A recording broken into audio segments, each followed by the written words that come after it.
There's nothing quite like the warm, comforting aroma of freshly baked sourdough filling your kitchen. That crisp, golden crust, chewy texture, and slightly tangy flavor that store-bought bread just can't match. If you've ever wanted to make sourdough bread but felt intimidated, don't worry, it's simpler than you think. Here's a simple guide to get you started. First, make your starter. Combine equal parts flour and water in a clean jar.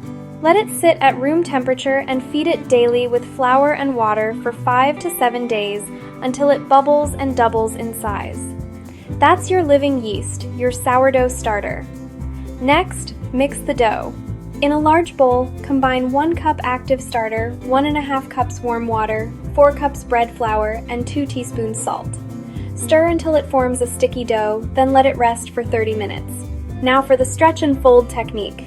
Over the next 2 to 3 hours, stretch and fold the dough every 30 minutes. This strengthens the gluten and helps shape your bread. Time to shape and proof. Shape the dough into a round loaf and place it in a floured proofing basket or bowl.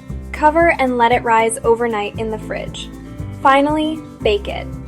Preheat your oven to 450 degrees Fahrenheit with your Dutch oven inside.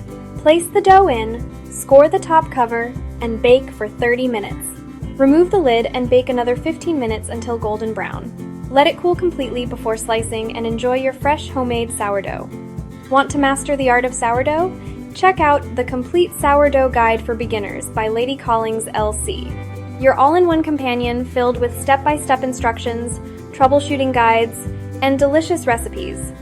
Turn your kitchen into a mini artisan bakery today.